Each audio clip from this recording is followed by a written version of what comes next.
Welcome to Health Equity and the Cancer Care Continuum in Kentucky, access to medically supportive food and nutrition. My name is Merlene Tucker, and I'm here along with my colleague Jeff Bornstein. And together we'll be running this Dialogue for Health web forum.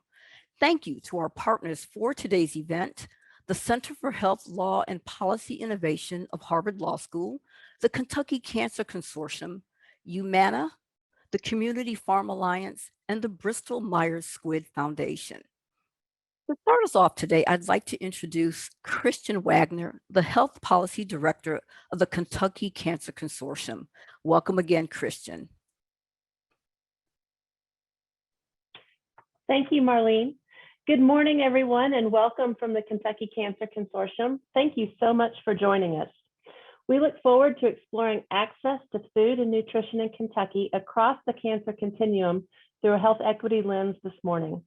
We will also have a follow-up discussion about health equity and food access in Kentucky on June 17th, and that information will be in the chat. Thank you to our panelists for lending their knowledge and expertise to this conversation today.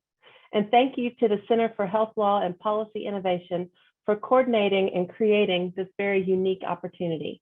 And now I'll pass it over to Sarah Downer.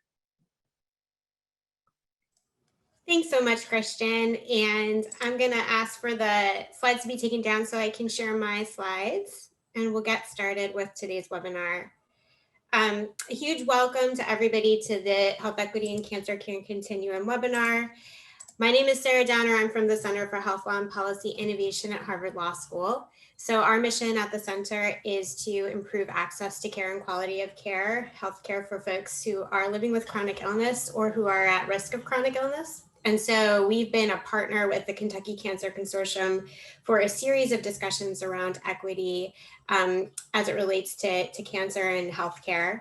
And so to start us off today, before we even get into the meat of our discussion, we're just going to start with a definition of health equity so that we can really keep that focus throughout today's conversation. So health equity, when we take a look at what's here on the screen, we're pretty much familiar with equality in the healthcare space and otherwise, right? We know that it's not enough to just have equity or quality, right, where folks have evenly distributed tools and assistance, because sometimes the playing field isn't level. And so if you have the same tools and assistance, it's not going to get you to the same place. So we are really looking and focusing our conversation today on equity. And the definition that I'm going to use comes from the Robert Wood Johnson Foundation. And I'm just going to read it here. Health equity means that everyone has a fair and just opportunity to be as healthy as possible. So this requires removing obstacles to health, such as poverty, discrimination, and their consequences, including powerlessness and lack of access to good jobs with fair pay, quality education and housing, safe environments, and healthcare. And so the conversation that we're going to have today on this webinar is going to be squarely focused in that healthcare space. But the question is, if we want equity, if we want custom tools that identify and address inequality, what does healthcare have to look like? What services does it include? How does it deliver those services? That's the discussion that we're going to be beginning today and continuing to have. And so, what we're going to talk about today, all of the things that we'll talk about in this space of medically supportive food and nutrition, that's going to get us a little closer toward equity, right? And that's only if we authentically listen to community input, adjust our activities, according to community input. Maybe we'll get there if we're building these sort of special tools. But ultimately, what we really want to see in this space is justice, right? So we want to fix the system to offer equal access to both tools and opportunities. So that's where all of our conversations are going. That's going to take transformational change. We're going to have an eye on that as we move ahead, even though we recognize that some of the activities we talk about today might not really get at that justice piece, right? And when we look at this, we have this representation of justice as a tree, and trees grow the way they do naturally. But we really need to understand that the reason that our sort of resources are unevenly distributed has a lot to do with deliberate actions, deliberate policies that we've made historically. So it's not just something that's naturally grown up over time. These are policies that we as folks who live in the United States have put in place. And so we can also fix policy and change policy to fix the system. And so that's what we're really moving toward. And we're going to start the conversation with equity in this space of food and nutrition access. So I am joined today by an amazing array of panelists. And I'm just going to run down what we're going to do today. So I'm going to first introduce Dr. Colleen Spies. She is going to help us understand the science and what the research tells us about nutrition and cancer in particular, and why we really need to be expanding access to these services, especially in the context of cancer. And I'm going to talk about her bio in just a moment. Then I'm going to come back and I'm going to talk about the national landscape of what's happening across the country when it comes to nutrition and healthcare. And how we can really start to think about getting increased access to these types of services that we'll talk about today in Kentucky. And then finally, we'll unite with the rest of our expert panelists. You'll see them here on the screen, and I'll introduce them in detail a little bit more later to talk about activities on the ground in Kentucky that are happening and examine those a little bit more closely to set us up for action in the state. And now I'll dive into and introduce our first speaker, Dr. Spies. So she's an associate professor in the Division of Medical Dietetics at Ohio State University College of Medicine. She's a member of their Comprehensive Cancer Center. Her research really focuses on developing, implementing, and testing interventions aimed at providing optimal nutrition for vulnerable populations. So she's got a lot of experience here. Her focus is on developing and improving access to culturally appropriate health promoting interventions. Right now, she is doing a study and testing the efficacy of nutrition counseling and medically tailored meals in the context of cancer treatment. So she'll talk to us a little bit about that. And she is on the American Cancer Society's scientific review panel for dietary and physical activity guidelines. So she's a real expert in this space, and we're really excited to have her come and talk to us today. So I'll hand it over to Dr. Spies. Thanks so much, Sarah. What a beautiful introduction to health equity, and just so comprehensive. And it's an issue that is very near and dear and also challenging to my heart. So I hope everyone can see my slide. So I'm going to go ahead and get started because I want to give the other panelists plenty of time to share their knowledge and expertise, and I can't wait to hear what they have to say. So let's just start by talking about, in terms of nutrition and cancer, what we find to be the most pressing thing. And I want to define the word malnutrition because many people don't understand what that is. And malnutrition is basically a suboptimal nutritional status or physical state of unbalanced nutrition.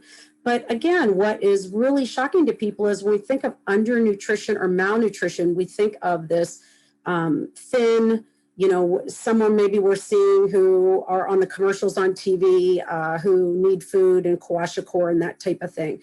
But really, what we're seeing more nowadays, especially with cancer, is a state of overnutrition when folks are getting inadequate or an unbalanced nutrition that then also causes them to have some optimal stores of certain nutrient and cancer fighting type nutrients, but over nutrition in other areas. So they might present with overweight or obesity often. We also, when we talk about malnutrition, need to talk about specific to cancer related malnutrition. And note that this is very difficult to assess. And anything I tell you today and any statistics, you just have to know that it is underrepresenting our most disparate and most high risk populations out there, leading back to this conversation around health equity. And so what we know is 20 to 80% of folks with cancer, have various states of malnutrition, and up to 80% have weight loss before even treatment. And another slide, I'll glance over this quickly when we get there, but up to 50% show up with malnutrition upon their diagnosis. So many people are malnourished and don't even know it. But definitely that beginning of cancer and what it does in the early stages into the metabolism absolutely leads to a greater risk of malnutrition. I'm not going to get much into the specifics of cancer cachexia or sarcopenia or these, other than I want you to understand that if we can keep folks well nourished and follow them across this arrow at the bottom, which is the cancer continuum, that we're talking cancer prevention, we're talking during and throughout treatment, and even post-treatment survivorship, we can help it directly to reduce cancer deaths that are occurring that are related to this terrible malnutrition.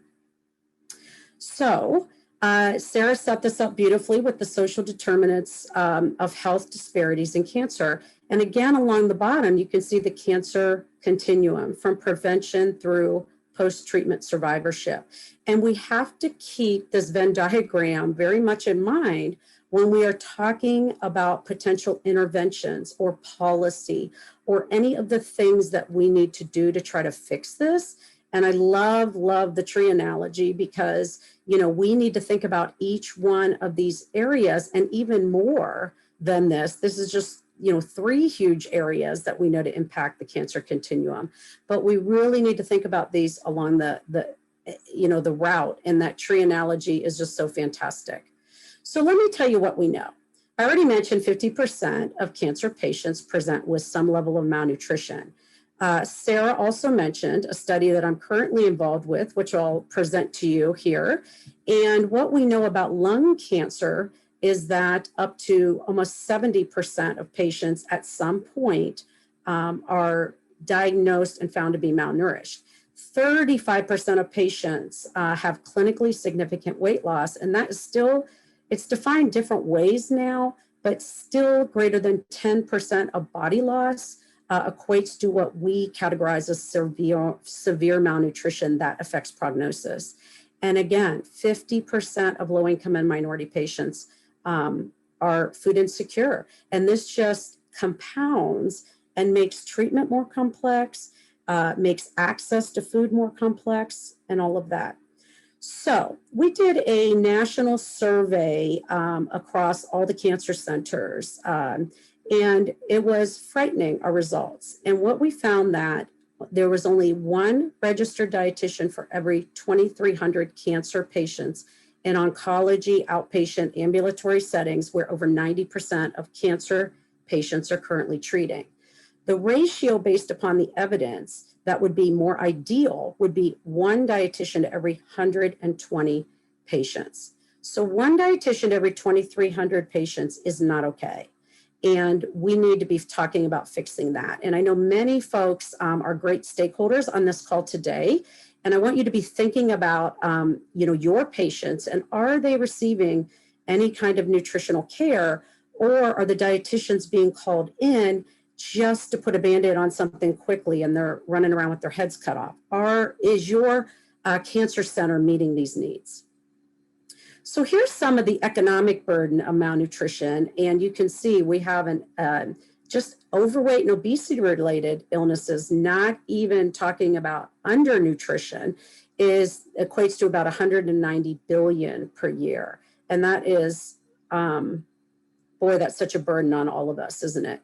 And in terms of cost effectiveness for implementing and fully integrating nutrition into oncology care, I just quoted you about a terrible ratio that is almost, it should almost be, I don't want to say, the standard of care is just not there. I don't know how to say it any other way. But the point being that in terms of cost effectiveness, we don't have enough trials on the impact of nutrition because we don't have enough dietitians and people who can do them because they're not already part of the standard of care. So therefore, we don't have enough folks across the nation who we can follow to really measure the impact.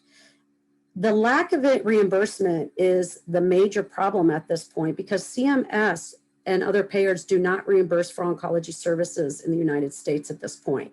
There's some places statewide where there's package and they have some sense of reimbursement, but again, across the nation, this is not reimbursed for oncology at all. And this becomes a burden, again, because it just comes down to money. Most of the CMS guidelines are based upon, for cancer, the NCCN cancer guidelines, and there's 165 of the guidelines, of which there's a paucity of nutrition related guidelines at all because we don't have enough evidence at this point. We were successful, our oncology national group, in getting nutrition into about 5 or 6 of the guidelines in the last 2 or 3 years, and we're working on that. So why does nutrition matter during cancer care? Well, we do have solid evidence to show that folks who are malnourished have higher rates of morbidity and mortality. The treatment interruptions directly impact their prognosis. Every time there's a treatment interruption based upon, say, a nutrition impact symptom, then they have to stop, they miss some treatments, their prognosis actually is poor. Readmission rates are higher for hospital stays. Also, the length of stays are much greater. The nutrition-related side effects are colossally greater. And then you can see the decreased tolerance to chemo, radiation, overall quality of life, functional performance, all those things. I added this slide because sometimes when we talk about science and the statistics, what we sometimes forget is the patient. And the most meaningful trials I do always measure the quality of life because, you know, in the chaos of cancer, these folks and their caregivers and their families are just devastated. And we have to think about how to improve their quality of life. And we know if we have nutrition fully integrated throughout the cancer continuum, dietitians are equipped and trained to handle much of their nutrition-related consequences that cause them to have interruptions in treatment and have anorexia and all those types of things. So we have to always keep that quality of life in mind. Here's what we know from the evidence, and this is mostly during treatment. Therapeutic nutrition or medical nutrition therapy delivered by oncology dietitians can help to solve a lot of those problems that were mentioned about reducing quality of life in the previous slide. And I know this is recorded and you can sit with these slides later, so I won't read all these to you, but I think you all see this in your patients. You've had many of these types of side effects maybe, or in the folks you work with. So what's our strategy? So my lab is called Hope Lab, and our strategy is really to promote individual biobehavioral interventions that span the cancer prevention continuum or the cancer continuum. I have randomized trials currently funded in each of these 3 areas that were, and I wanted to share what we found to be most helpful. And that might get some of you thinking of what you might be able to apply in your area or look at Kentucky as a whole and those types of things. So what we basically did in the past decade is try out active ingredients, which are listed at the bottom. And the active ingredients for all of our biobehavioral intervention trials seem to fall into the same domains, and that is providing food provisions. So here, what you see are pictures of my actual garden, and I'm virtually coming to you from the garden today. And it's a 2-acre garden, and we have cancer patients. You can see here at the bottom, these are beautiful cancer survivors and patients right off of treatment who come out and harvest. And so we provide the food provisions, and I'll talk about another trial where we ship the food to the folks' house, and we're starting a new trial doing a CSA to people's homes that are underserved and have transportation barriers. We provide evidence-based education because folks often get confused or they get pulled into the internet with misinformation. So we want to let them know about what we know to set them up for success. One of the biggest things we do is individualized behavior counseling, and that is informed by motivational interviewing. It's nutrition, physical activity, but again, it's a way that individually we can help address and help our lower resource patients to understand their own barriers to success and help them to set reasonable goals. And they also have then a relationship with a dietitian in my lab that follows them throughout their continuum of care. And we do digital tracking as well. So this is a crazy busy slide. There's no test on this, and these are all published, but these are 3 trials across the bottom, and these are what we measure.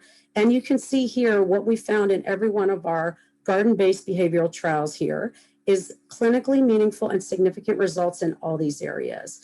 Improved body composition, functional status, blood pressure, lipids. So what we're trying to do is set them up for success, because we know if we can encourage folks to adhere to the evidence-based guidelines for diet and physical activity, then we can actually improve their outcomes and their quality of life. So both physical and mental health. And we do a lot of biomarkers too, which is fantastic. And we're getting more and more into that. So it's great. Now, this is the study that Sarah mentioned that is launched across the nation. And I'm a co-PI with Fang Zhang from Tufts. And this is NutriCare.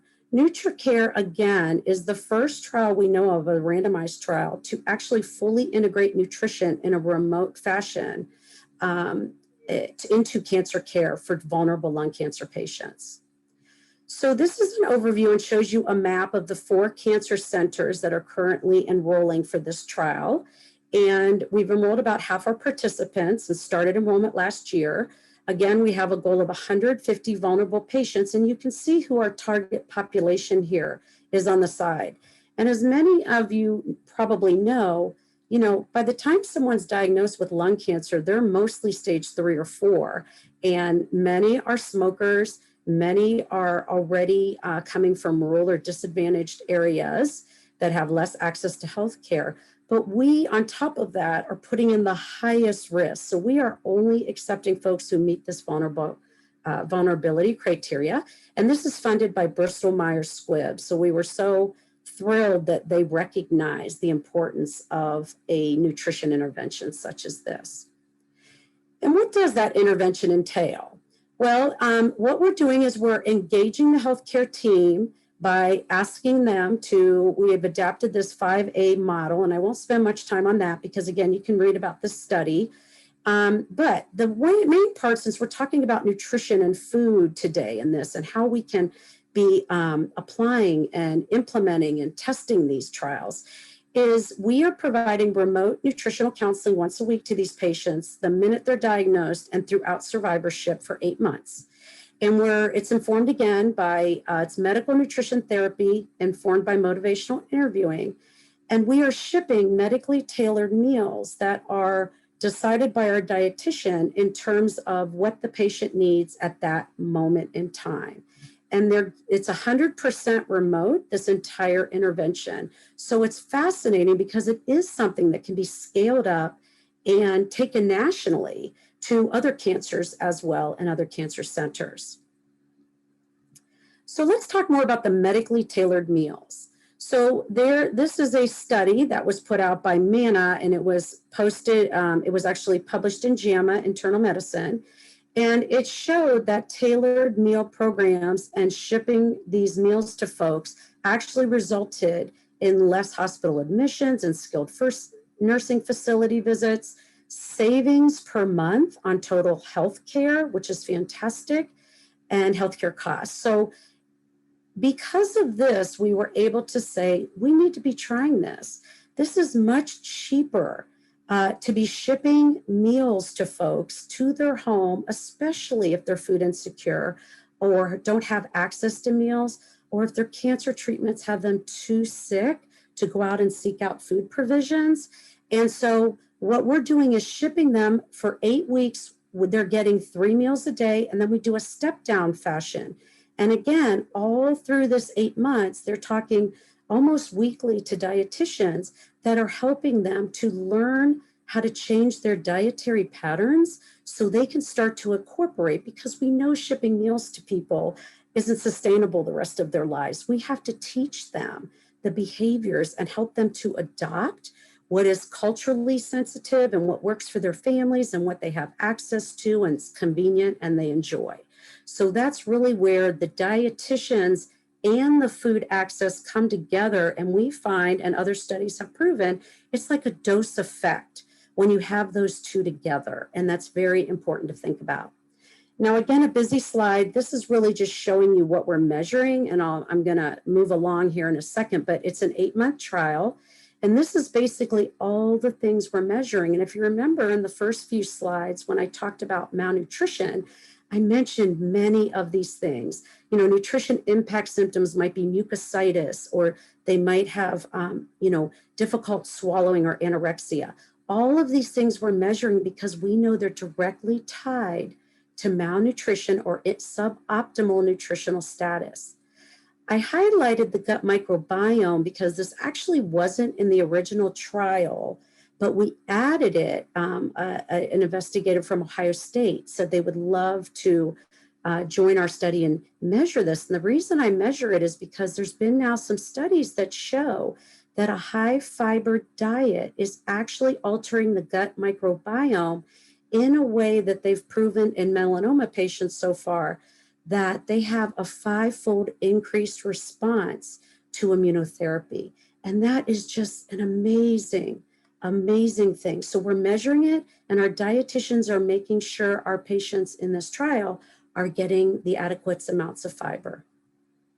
So what can you do in the meantime?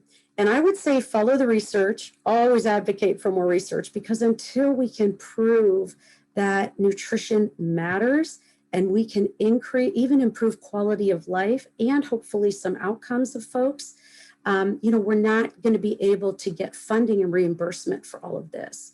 Always help to educate the payers and the stakeholders the importance of nutrition for yourself and your patients and those that you work with, or even if you're on today and you have a family member.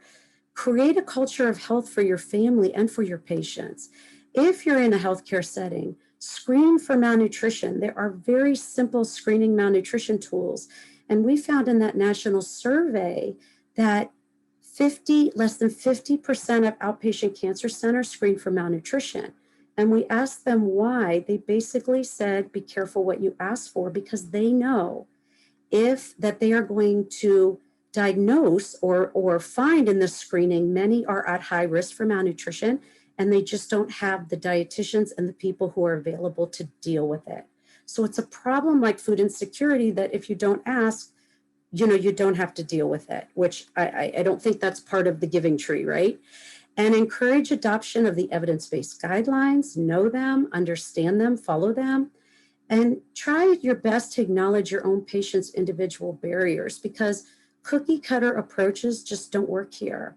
And it doesn't mean you're going to solve them all, but if you can help to refer patients to dietitians or get them to somebody or community resources, food pantries and things just to help, but you have to have somebody who has a minute to ask them about their barriers if you don't have access to dietitians who know motivational interviewing and that type of stuff. So I'm going to stop there and hand it back to Sarah.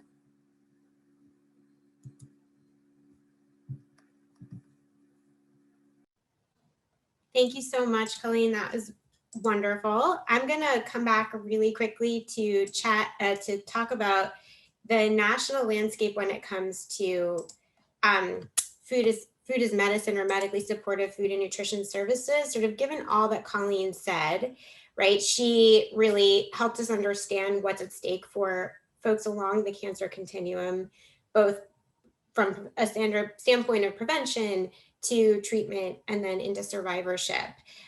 And so we are, you know, this is the opening of this conversation. We're going to think more about how we can bring things to Kentucky specifically in a second conversation. So there's going to be a link in the chat. It's going to be in a meeting and discussion format for folks. So we'll be able to see each other and talk a little bit more in detail about the kinds of things that we'll be able to do in the state, windows of opportunity in the state. So let's talk about the food as medicine, the national landscape. So when we're looking across the country, there is this consensus, right? We understand that nutrition is a major driver of health. It's really, really closely interconnected with health. And so there's a consensus among healthcare organizations, healthcare companies, insurance companies, you know, all of our government systems, that we need to address some of the nutrition challenges that we're facing as a country through the healthcare system. And so we've made some strides towards towards this. And I'm going to talk a little bit about what that looks like today and sort of where we can go in the future with that. And then we'll open it up to the rest of our panelists and talk through what's happening on the ground in Kentucky. So first of all, when we talk about medically supportive food and nutrition services, what we're really talking about are things that are happening in this overlap between the healthcare system and our food system, right? So this is where we're starting to deploy these equity tools. And we're starting to think more deliberately about, what is it that people need? Who needs it? What are they not getting? How are these services being delivered? And how are we understanding the kinds of services that people need? And so this is the area that we're really starting in, but we really need to recognize that there are a lot of there's a context in which these two mammoth systems sit.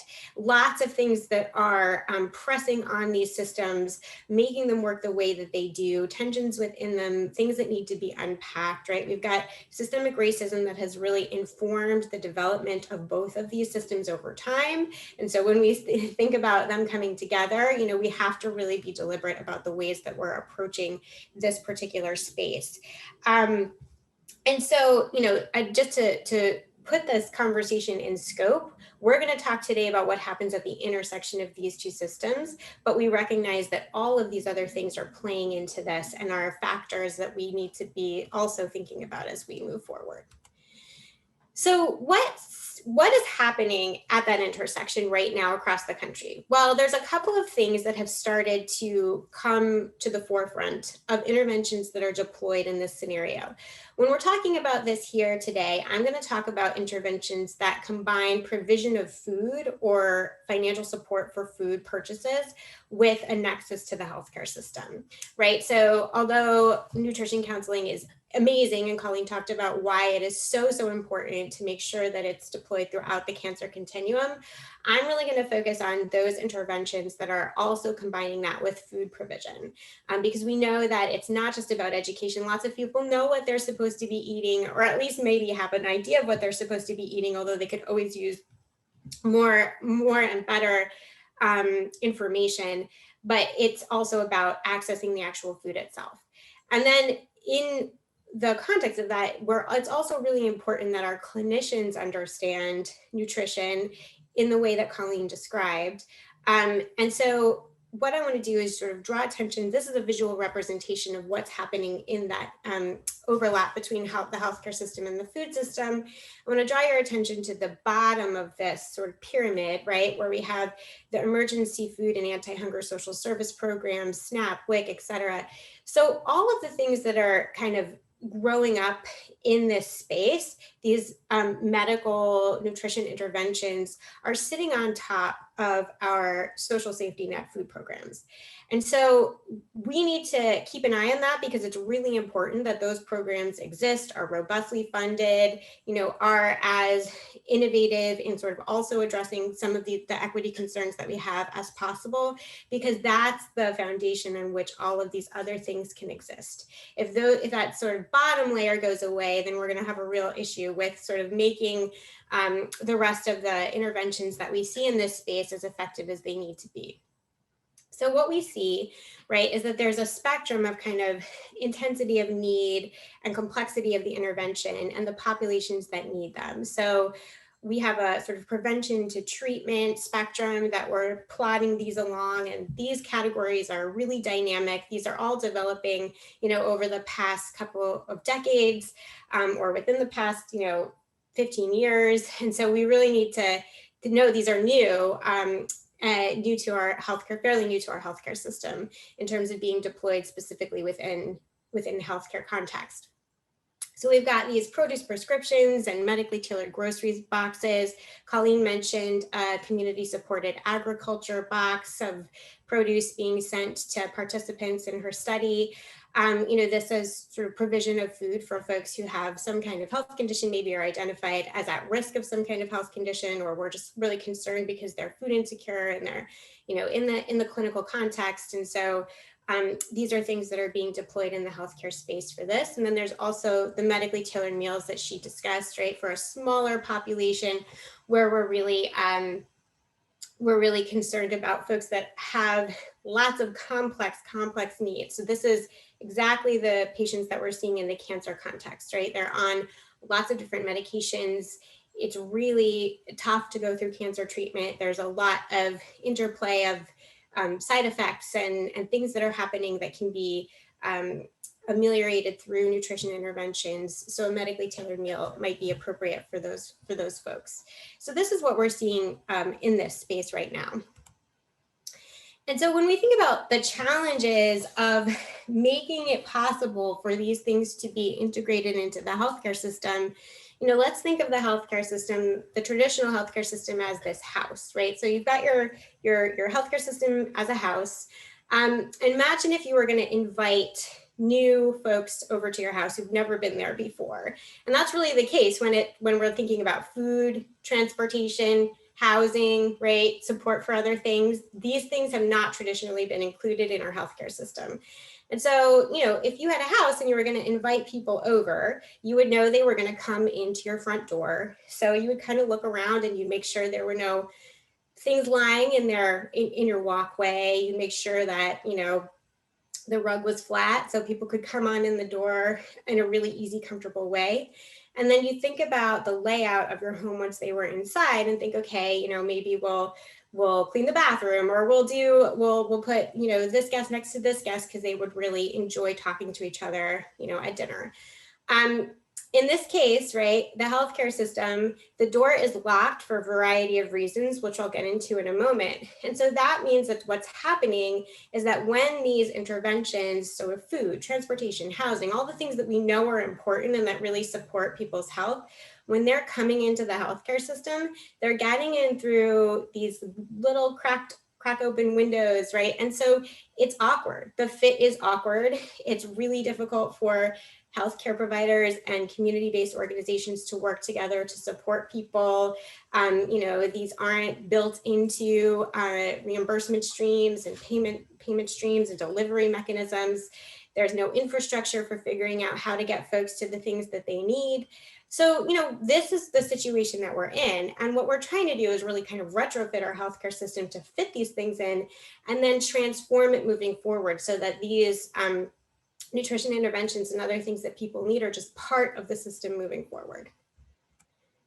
And then just to get a little bit into the barriers, and then we'll open it up to conversation, right?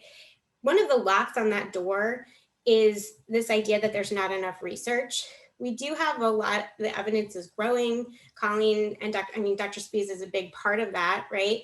But we do know from the peer-reviewed literature that medically tailored meals are associated with reduced cost, hospitalizations, ER visits, reduced ambulance transports. It helps people go from the hospital back to their homes instead of to skilled nursing facilities, right? And we've got some evidence also from produce prescription or medically tailored food boxes that there's also improved clinical outcomes, an impact on stress and depression, which I think is an underexplored area. Dr. Spies talked about that as well. That patient experience piece that's huge, and then improved dietary quality as well. Another barrier is that we're wondering, well, is this healthcare's job? And, we have a consensus that we should get more out of our healthcare spend. In the United States, we make a disproportionate spend as opposed to sort of our other peer countries on healthcare as opposed to our social service programs. So if we're going to spend all this money on healthcare, we should get more out of our spend. And this is one way to do that. Then there's a confusion. Well, what are all these things? And how are they defined? How do we know when we use them? Some of the best practices are emerging, but we need to be careful because this is such a dynamic space. Things are still developing over time. If we're centering equity in these conversations, we need to be clear that we need to be developing the interventions with community input, having really robust opportunities for participant and community input along the way, and then changing and adapting things to that. And so there's a tension between standardization and rolling out sort of these interventions across the board and making sure that they're flexible and can adapt to local situations and local communities. Then there's this question of well, but what about all the other things that people need? If we focus on food, what about housing? What about transportation? These things often go hand in hand in terms of what the needs are. So healthcare is really striving to meet multiple needs at once, and it's hard. They're adopting a standard practice of screening for all these multiple needs. And what this is all pointing to is this need for really, really deep multi-sector collaboration. We need lots of different systems to be working together. We haven't really developed a perfect way to do that yet in the way that we need to. And then this final piece, right, is something that Colleen really underscored. I think we're going to continue to talk about this in our expert panel when we bring on Leslie and Martin, where we're going to talk about infrastructure, the nuts and bolts of community clinical partnership, and sort of what we need in the healthcare system to be able to respond to nutrition needs across the continuum in the healthcare space. So we've got this: clinicians and staff need to be able to recognize nutrition needs and identify appropriate response. And I think what Dr. Spies really underscored is that this isn't always, your standard, everybody eat more fruits and vegetables and go forth, right? Or everybody lose a little bit of weight and go forth. In cancer, it presents very differently, and people need to understand that, especially when we have sort of, I've seen a question in the chat about how we're talking about overweight and obesity, right? We need to really sort of delve into all the things that go into the interactions that are happening between patients and their clinicians in the nutrition space, because a lot of times, clinicians are shutting down those conversations from the outset because they don't have the knowledge and they're not equipped with the knowledge that they need to really respond to what the patients are at, what their patient is actually experiencing and what their patient actually needs to support their health. And then healthcare providers and plans have to be able to provide the responsive service themselves or refer people to it in the community. That takes an infrastructure build out that we are sort of just now engaging in and doing on a national level. Sometimes this is happening a lot for people who might have diabetes or prediabetes, right? But it hasn't really made it all the way into the cancer space yet. And so we need to be thinking about how that works. And then healthcare and community organizations need to be able to work together, and they have different cultures and they have different ways that different legal regimes that they're operating underneath, so different laws and regulations that apply. So when they're trying to work together, sometimes there are barriers in that process that, everybody can get really into those barriers that prevent them from doing their work, and we can forget about centering the patient, the individual, the program participant at the heart of this and making something that really works for them, as opposed to making something that really works for a healthcare provider and a community-based organization. So those are some of the barriers, but there's a lot of really innovative stuff that's happening with respect to integrating some of these services into the healthcare space. So we are seeing incredible innovation within healthcare organizations and healthcare companies, where they're doing lots of different activities. These are often started by true champions in these spaces. So never underestimate the power of an internal champion to get these programs started. They're deploying food as medicine programs. They're creating medical food pantries on site within hospitals and clinics. They're making sure that patients and members are accessing SNAP and WIC, and that the healthcare system is actively participating and making sure that that happens. And they're adopting sort of these bi-directional community referral platforms so they can refer people easily into the community. And then the community-based organizations can say, yes, I saw your patient and here's the things that they received. But right at the heart of all this innovation is that in order for them to be sustainable, we have programs that need to be generally integrated into policy. So that can be institutional policy, right? So like a hospital or a health system can say, we will have this medical food pantry. It will be available to everyone, and we'll sort of we'll put that into our operational funds and make that something that we do, right? Or it can be through government, that big P policy, like we're going to get reimbursement through Medicare or Medicaid for this service. And so that's how we're going to make sure that it's sustainably available, not just through time-limited grant funds. And medically supportive food and nutrition can become a benefit. So that's one way that we are starting to see for this sustainable access.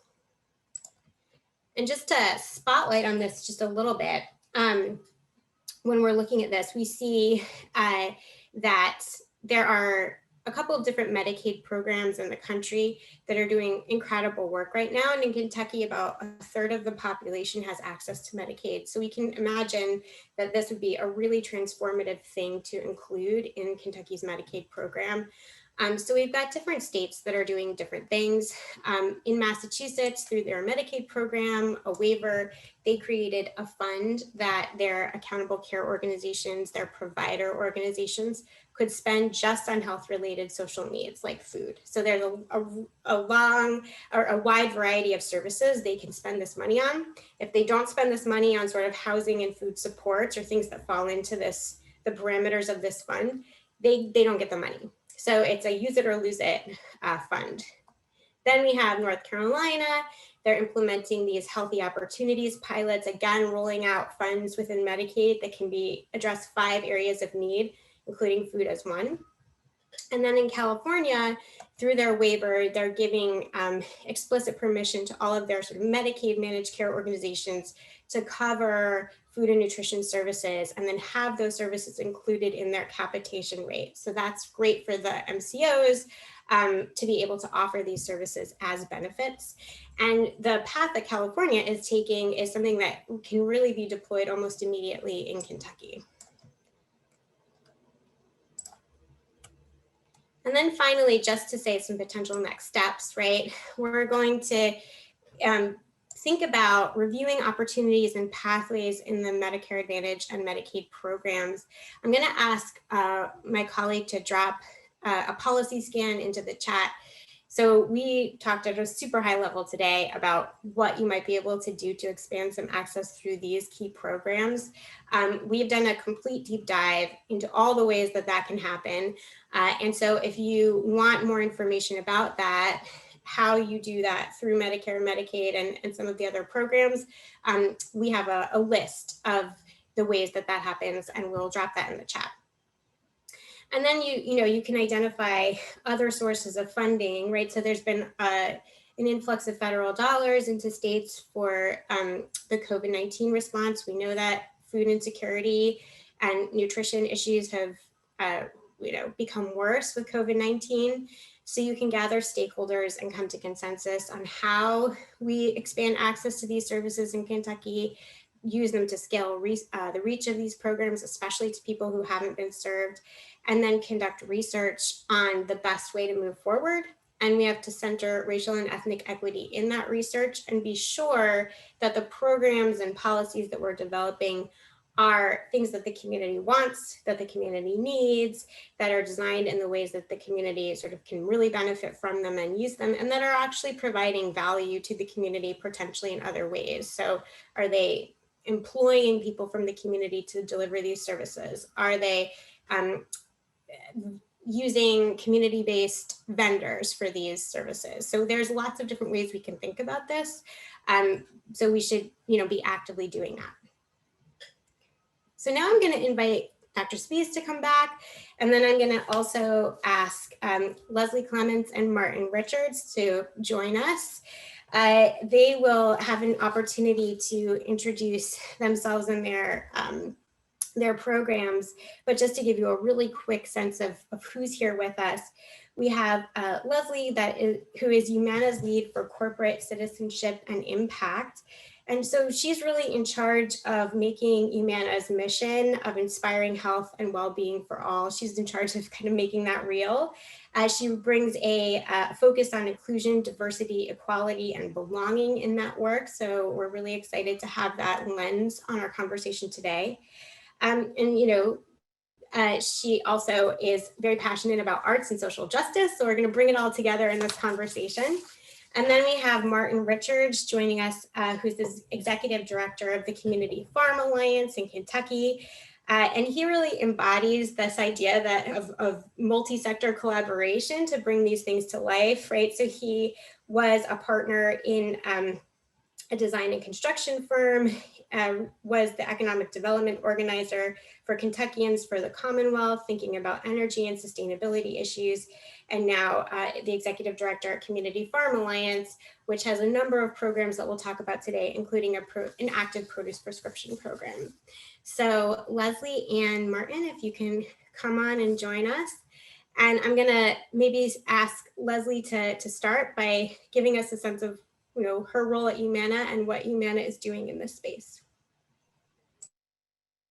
Great, thank you so much, Sarah. I'm gonna share my screen, and if I could just get a verbal confirmation from you that you're able to see my slide. How's that look? Perfect. Excellent. Well, thank you so much for having me today.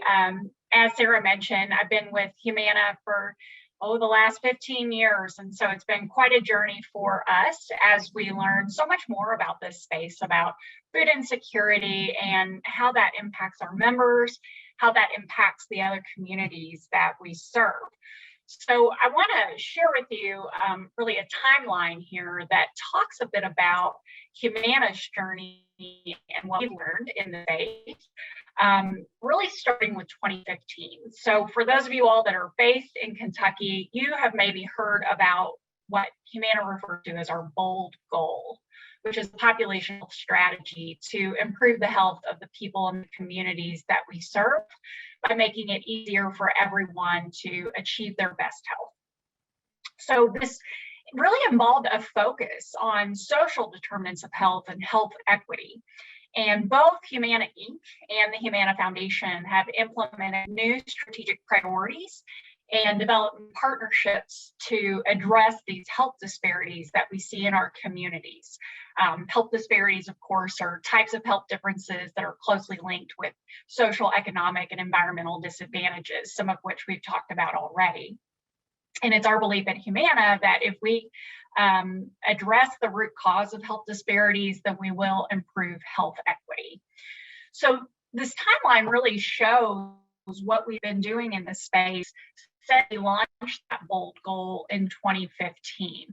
So you can see we made a decision to really focus on social determinants of health with a specific focus on food insecurity, because we saw a strong correlation with our members who were experiencing unhealthy days and food insecurity. So if you're not familiar, the Centers for Disease Control has an assessment they use called the Healthy Days Assessment. And so that's what we use at Humana to determine really how people perceive their health. And we found that it's a pretty good leading and lagging indicator to really help us understand what health is like for our members. And so we've been leveraging that, as I mentioned, since 2015. And we started to implement some pilots at that time. Starting in Florida, Humana has quite a few Medicare members in Florida. And so we started an early pilot, screening people for food insecurity and also screening them for their healthy days. And when we identified that someone was food insecure, that's when we implemented our first intervention in this area, which was sending those folks home from the clinic where they received screening with an emergency box of food, and then also making sure that they had connections to SNAP and WIC and all the other resources that they might be entitled to. So we learned a lot from that.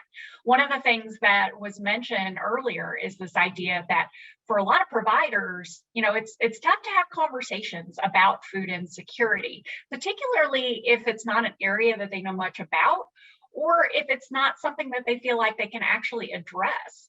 If you don't have a solution to offer to your patients when they tell you that they're food insecure, it's not typically a conversation that providers really wanted to bring up. And so based on the learnings from that, based on some of the interventions that we were putting into place, we pulled together, in partnership with Feeding America, a physician toolkit to make it easier for providers to have those kinds of conversations and then to know what to do if they did indeed identify that someone was food insecure. And you might be asking, why do we care about this? And some of this has already been addressed in the earlier conversation, but one of the things that we know at Humana and in the healthcare space is that 60% of what creates health has to do with the interplay between our socioeconomic and our community environments and our lifestyle behaviors, right? Health happens outside the provider's office. It really happens in our communities. And so, what we were learning through looking at the data of our members and seeing their healthcare utilization was that as their social needs increased, so did their healthcare costs. And we also saw a decrease in their compliance with getting their preventative care and taking their medications if they needed to. So it's a really obvious link for us. If we can address this, then that's going to help people healthier, and ultimately that's a lot less expensive than buying medications on the back end. So that was really the reason why we decided to do this work.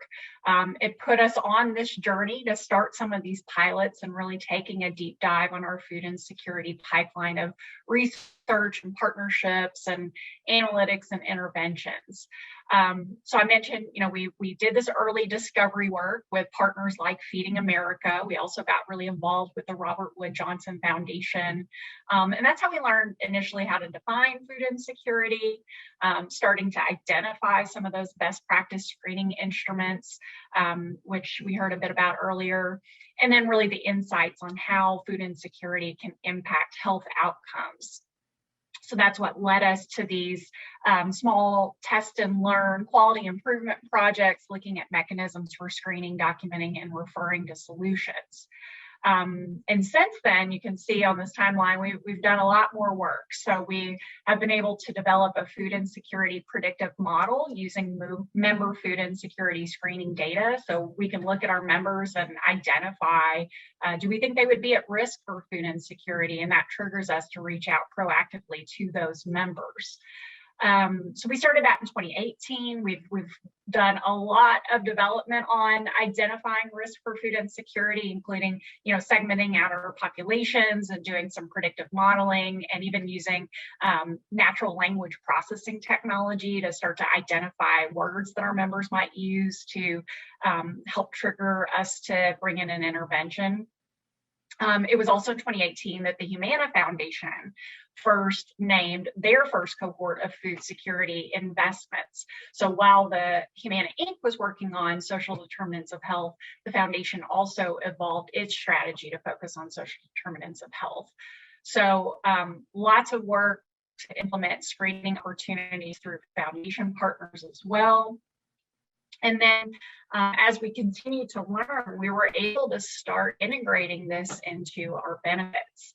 And so just as you saw some states that are integrating food security benefits through Medicaid, Humana is doing similar work through Medicare, and we started some of that testing of benefits through a partnership with Meals on Wheels, which not only impacts food security, but also social isolation and loneliness.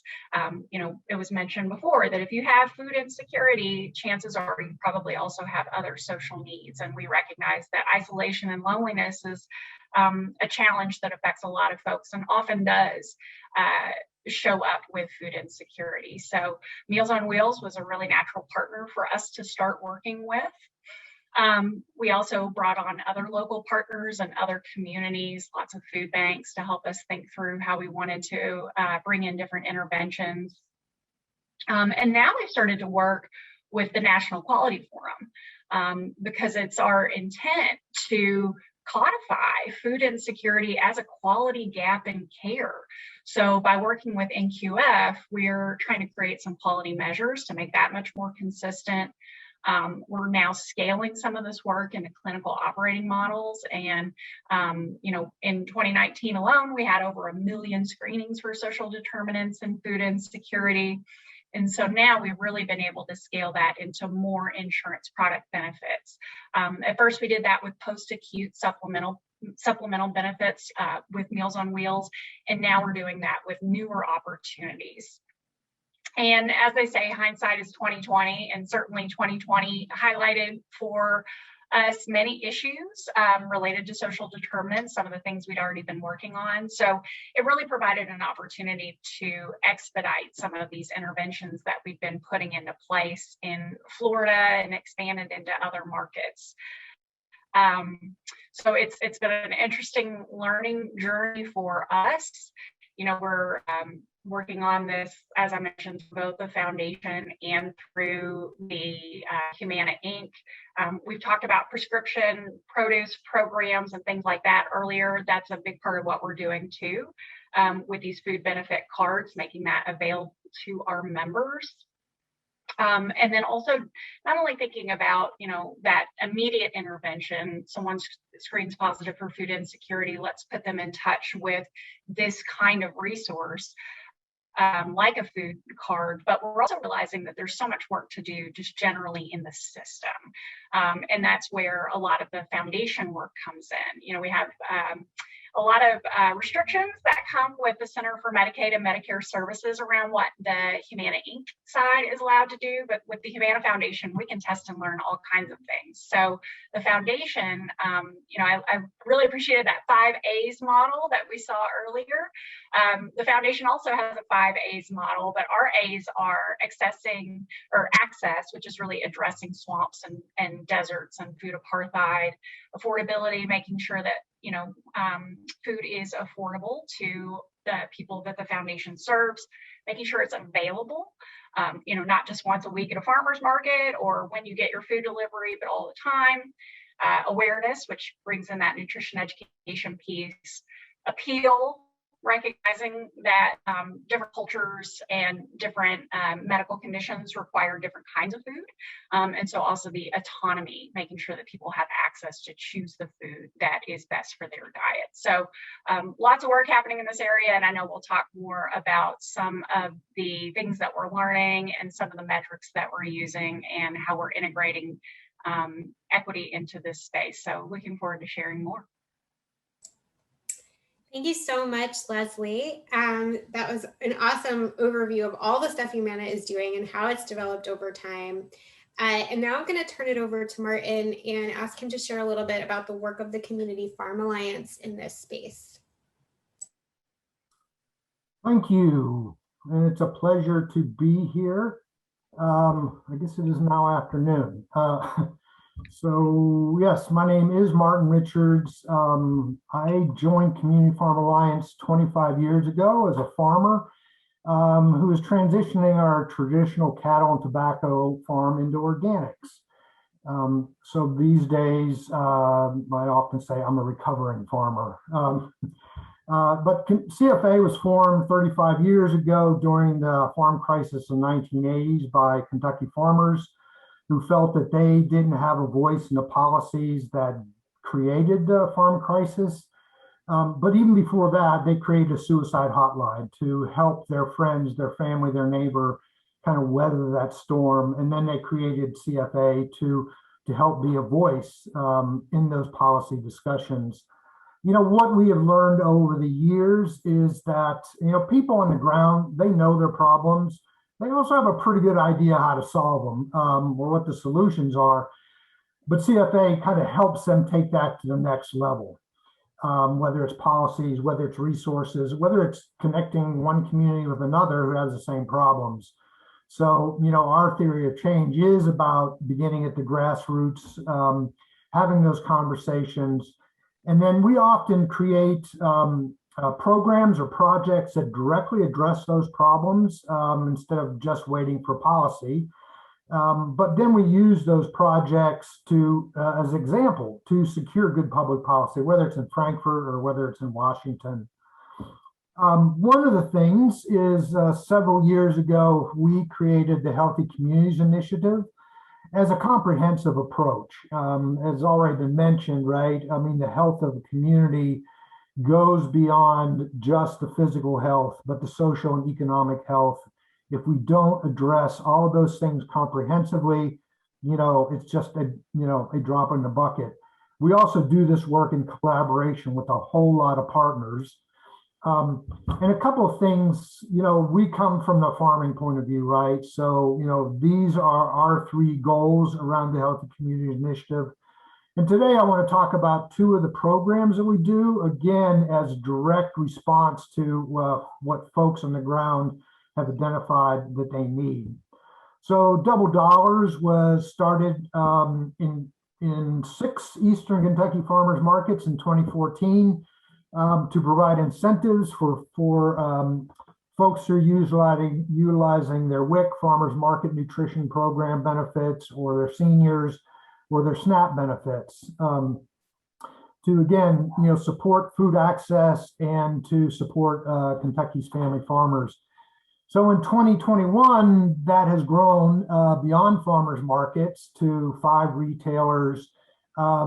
This great consortium of Fresh Stops, community farmers markets, and CSAs. So there's now over 70 double-dollar outlets in Kentucky, and that's only growing. I did see Karen Moskowitz's name on there, who with New Roots, who runs Fresh Stops in Louisville, and I'm glad that Karen is a part of this.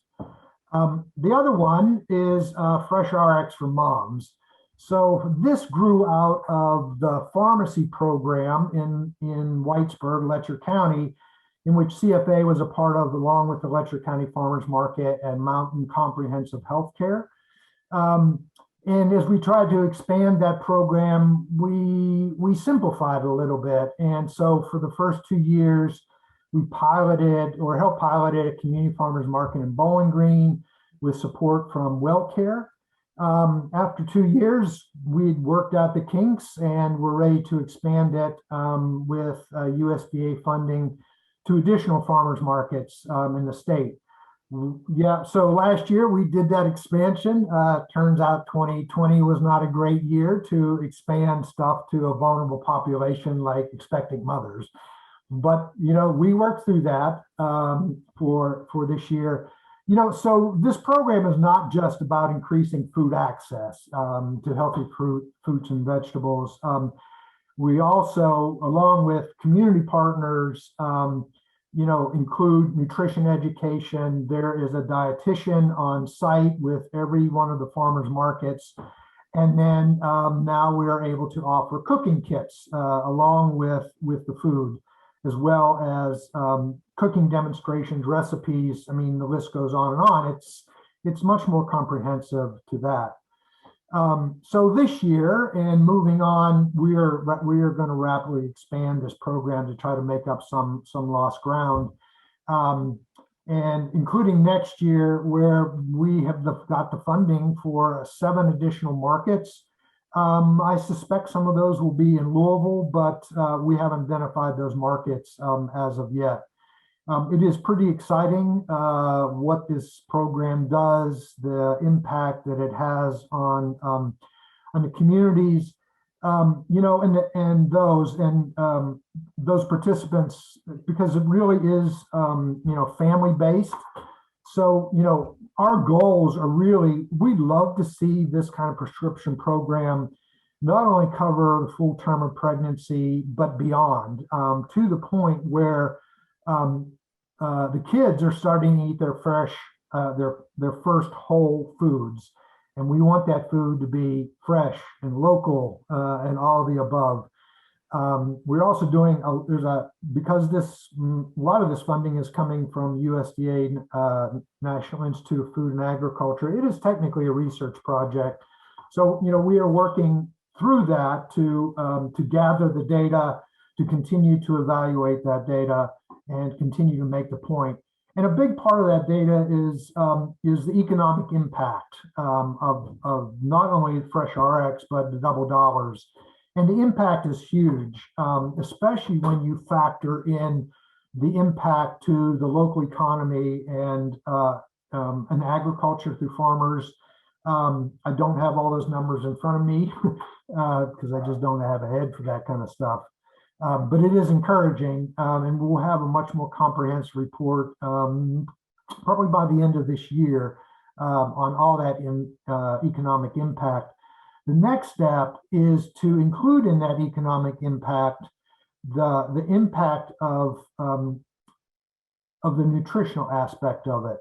As already been talking about, is through prevention, the upfront impact as opposed to on the backside of healthcare. So putting all those numbers together is huge. It's huge from a policy point of view, I think we are already seeing that for public investment of funds, it is a really good investment of public funds to invest upfront in the food access, the healthy food access. You know, we all collectively just have to make that case to the policymakers, both in Frankfurt and in Washington. I think we'll talk a little bit more about that. I just want to end with the collaboration. This is a huge collaboration. Again, for like double dollars, it is actually 4 incentive programs, and each one of those have separate funders and evaluation and data collection systems.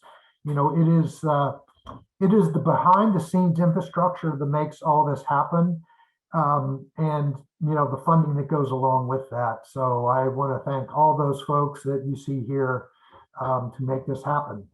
And hopefully I've created a little, gotten us back on track time-wise. So thank you all very much. Thanks, Martin. That was an awesome overview of the program at Community Farm Alliance. You know, given where we are in time, I'm gonna focus us on equity concerns. So as you've been thinking about the programming that you've been doing, the research you've been doing, how you've been sort of expanding the things that you've been working on or shaping them, where are you finding some of these inequities coming up? And then how are you moving to address some of these things? I'll start with Colleen, actually. That's a very important question. I will say that, you know, in my trials, we actually recruit folks who fall under the health and equity umbrella.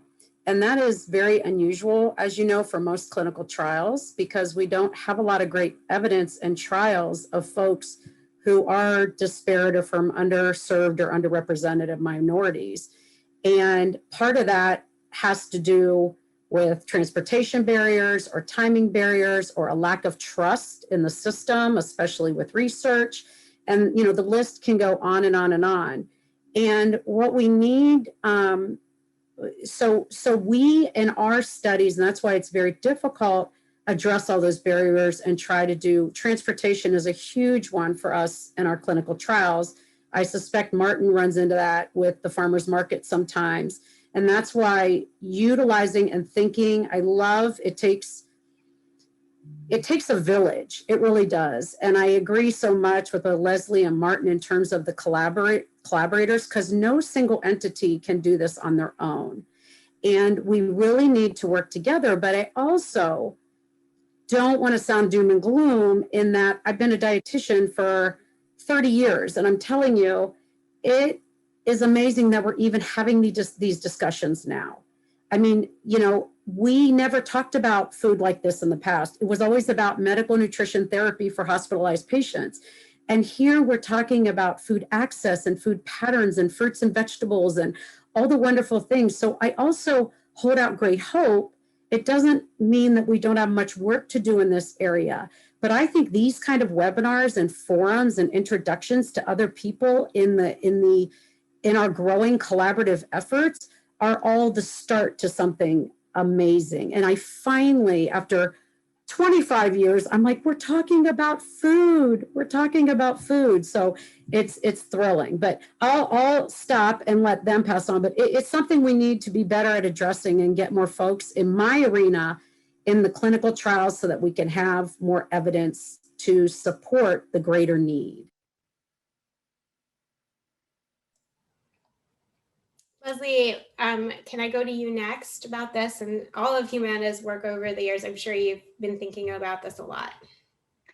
Yeah, you know, we have a pretty long-standing commitment to try to understand what the social context is where our members live and what those personal challenges and barriers that they are experiencing are. And so, you know, beginning this year, we're starting to study and share racial and ethnic health disparities within Humana member populations. it's just one lens on health disparities, but it does bring to light opportunities to achieve health equity. And we know that as we start to marry that information with other demographic and socioeconomic data that we have on our members, that even more opportunities are going to emerge. Here in Kentucky in particular, we're really starting to expand on the bold goal work that I was talking about before. So we've just launched the Louisville Community of Opportunity. So, Humana is headquartered here in Louisville. We have a lot of access to information here, members, lots of our employees work here too. And so this is giving us an opportunity to really focus on collaboration, as you mentioned before, with some new and existing partners to focus on health equity, particularly in the west end of Louisville, which sees a lot of health disparities. Certainly COVID-19 has resulted in more disparities for different populations in our communities. And we've seen how the pandemic has had a disproportionate effect on the Black community in particular, due to a loss of employment and, the employment that exists there were public-facing jobs, which we know were impacted by the pandemic and the quarantine. Much fewer opportunities to work from home, greater reliance on public transportation. We talked about that being a barrier. And so we are partnering with Feed the West and Black Market Kentucky and the Parkland Neighborhood Food Mart to try to address that. And then from a foundation perspective, we recognize that there's also inequity when it comes to which nonprofit partners receive funding to be able to provide nutrition to the people that they serve. And a lot of BIPOC-led organizations and organizations that are led by other diverse people just don't receive the same amount of funding that larger nonprofit organizations do that are white-led. And so the foundation is really trying to focus more on how to affect that disparity as well. So one of the investments that they've made recently in the food security space is working with the FQHCs, federally qualified healthcare centers, because we know lots of Medicaid eligible patients are going to FQHCs. These are folks who are more impacted by food insecurity and other social needs. So again, here in Louisville, along with some other FQHCs across the country, we're putting in screening opportunities and then connecting folks to food security resources, not only making sure that they have all of those fundamental supports that you mentioned earlier, like SNAP and WIC, but then also things like the Healthy Food Card. So it's definitely been an important learning for us. And as a result of what we are learning around health inequities, we actually created a new role recently. So you may have seen where Humana just hired our very first health equity chief officer, Dr. Oleola, who is from the Ohio State University. And so we're super excited because we know that she's really going to help lead work to define what our enterprise-wide measures of equity will be. The Bold Goal team reports to Dr. O, the foundation reports to Dr. O. So this will really be a great opportunity for us to start to coalesce more of those learnings and hopefully bring to bear more interventions for more people that we know have a particular need. Martin, I'm going to turn to you. So equity is a huge issue for Community Farm Alliance. In fact, I like to say that the whole reason that CFA was formed because of the lack of equity for farmers in the say in the food system and policy. This is even more so, in agriculture and the systematic racism that has been part of agriculture, since this country was colonized.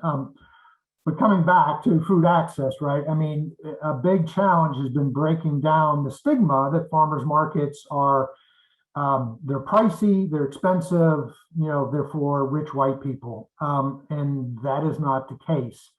So there's a lot of community outreach in the first 2 years that for the SNAP incentives, we had more money than we could get out. The pandemic has been great to lift up the issues And when grocery store shelves were empty, it was Kentucky farmers who stepped up, and farmers markets saw an explosion in sales, as we did with Kentucky Double Dollars. So it is an ongoing thing. The other challenge is, for us to scale up these programs to make them accessible all across the state to every farmer's market and CSAs and, everything. And some of that has to do with funding and the partnerships for that. We are fortunate in Kentucky, though, that the legislature was very innovative 20 years ago in how Kentucky's utilized the master tobacco settlement funds. Unlike every other state, Kentucky decided we're going to use this $3.5 billion, and use it to impact Kentucky's health and diversify Kentucky's agriculture. We are at the stage now where we could and should utilize a very small percentage of those funds to bring down these federal dollars, because there's a lot of federal dollars out there. They require match, right? Without that match, we can't access it. So Kentucky's actually leaving money on the table right now that we could use to expand these programs to not only what CFA does, but what so many other innovative programs are happening out there. I'll put the link in the chat to some more information about that. And as you all know, I can talk for days. Martin, I think you had also mentioned in a previous discussion working with some new partners on trying to bring more people to the farmers market and doing that, making some deliberate choices about cultivating those partners. And I wonder if you'd speak to that. Yeah, I think the other aspect is culturally appropriate, right? I think it's fair, that farmers markets and the farmers in particular, are providing food for those neighborhoods that they're in, that is culturally appropriate, right? Because otherwise, what is the point to that? And I'm sorry, Sarah, I lost my train of thought. What was the question about our partners? Right? The new partners that you have worked with over the past year or change to bring you folks to the farmers markets. Yeah, boy, the list goes on and on. I think this collaboration is the hardest work, but is also the most fruitful. Kind of related to this equity question, we saw when pandemic hit and the Black Lives Matter movement really brought it forthcoming to everybody's. So we have also worked with Feed the West in West Louisville, specifically to be able to buy food from Black farmers that get into the hands of West Louisville. And we also then created a Black Farmer Fund in partnership with Kentucky Black Soil to directly address the impact of COVID to Black farmers. So the collaboration goes on and on. And the research component, so I was just on a call with Alison Davis with UK SETIC this morning about how do we develop a more comprehensive and collaborative research approach in Kentucky to healthy food access.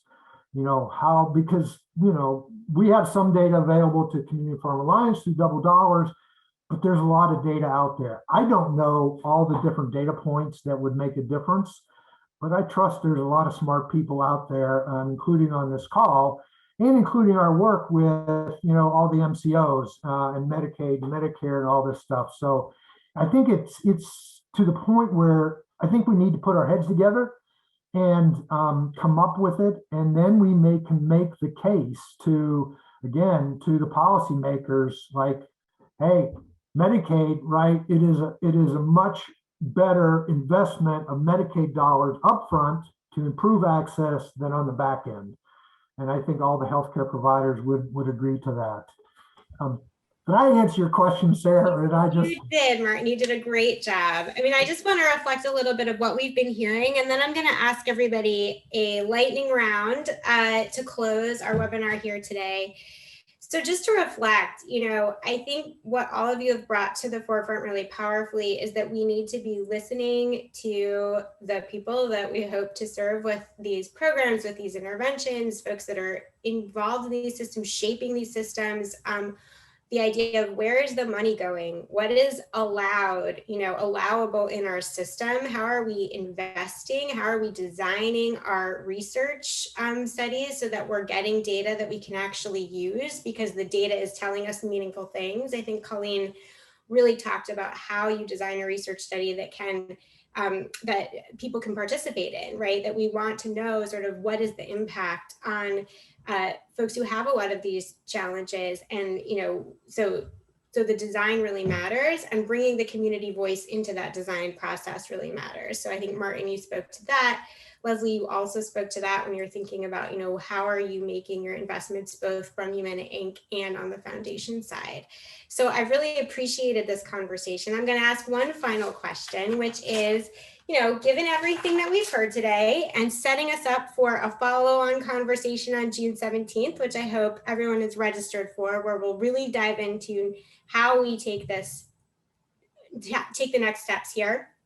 What's one program or service or policy that you would be excited to see either come to Kentucky or expand here in Kentucky? Well, I put that link in the chat. I hope everybody got it. So it is a policy campaign that we've been working on for a while.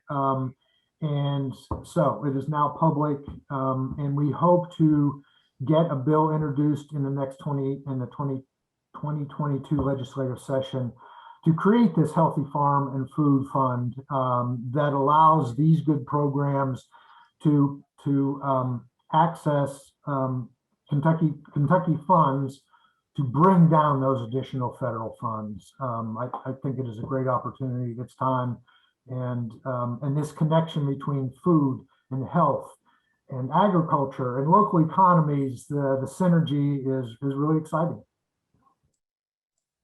Thanks, Martin. Leslie, can we go to you?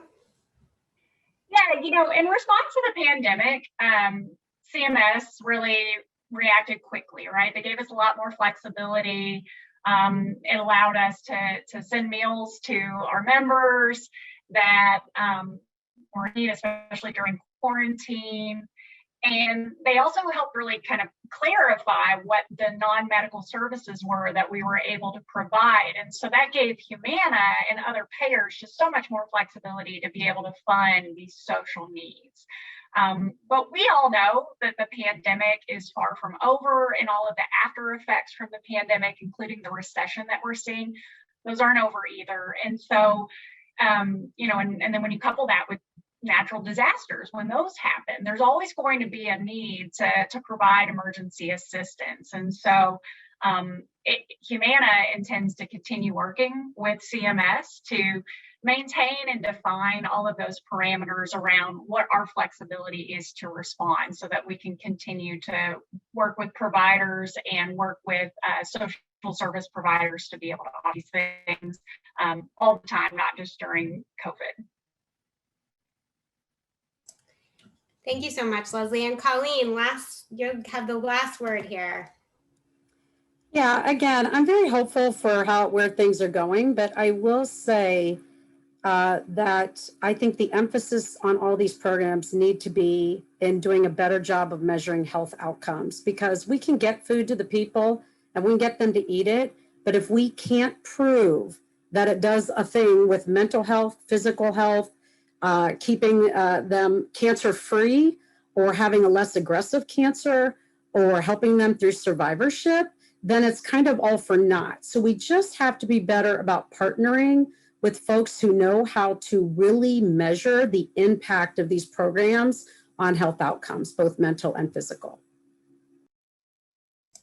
Yeah, and I think, Colleen, that your point is so well taken, in that if we want the healthcare system to really be active in this space, that's definitely the lens that they're using.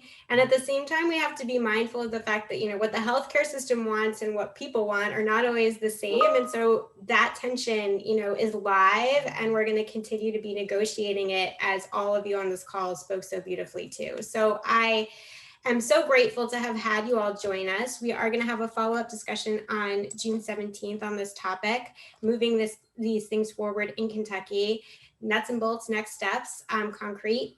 And it's been a real pleasure. Thanks so much to all the panelists and to everybody for joining us today. Have a wonderful rest of your day.